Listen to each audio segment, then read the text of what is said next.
this next lab exam, this last lab exam, may make the difference between, I won't go as far as to say life and death, but the fact remains between a grade you prefer not to have and a grade you prefer to have, if you get my gist. Okay, so here we have the kidneys, the urinary system, of course. All right. Oh, just for curiosity, what is this? What does this blood vessel? What am I pointing to? This? Inferior mesenteric. Inferior mesenteric artery. Yeah. Thank you very much. Okay. Yeah.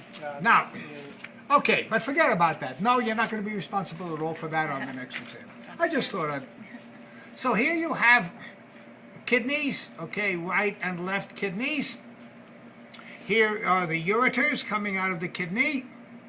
Here is the urinary bladder. Okay. And here is the upper portion of the urethra. Question, is this a boy or a girl? No, boy. It's a boy. Why would you say it's a boy?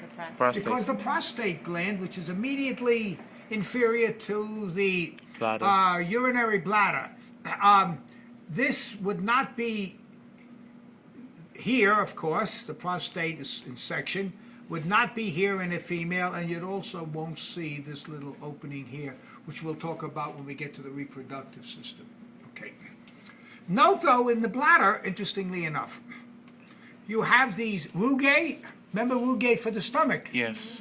Well, these are rugae. Rugae are folds. And this region in the bladder, which smooth region, okay, here are where the ureters enter. Now, many times you have to be careful. Many times when you're looking at illustrations, or you see the way people draw them, it may give the impression that the ureters enter at the top, just because the way people draw these things, because they come. But if you notice, if you're looking at it and you can't see anything, it looks like they're coming to the top, but they actually go in the back and inferiorly and open here.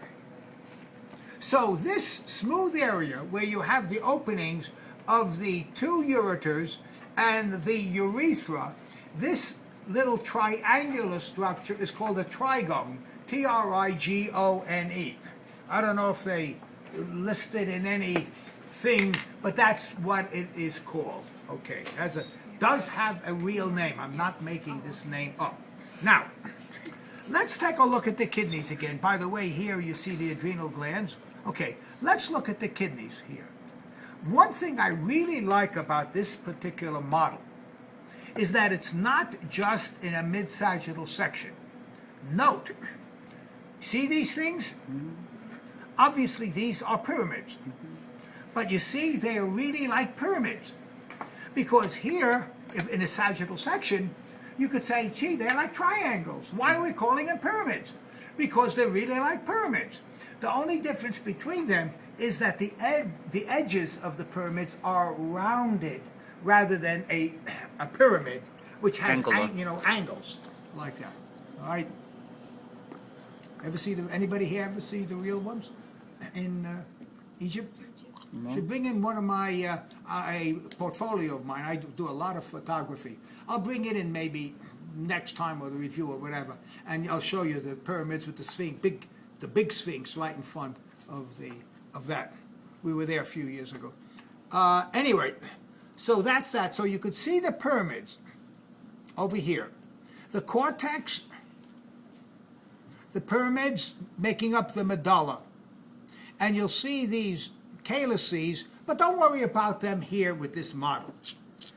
I'm not going to ask you any stuff inside of the kidney itself in this model. Why, you might ask? Because I have that model. So I would like to look at that model right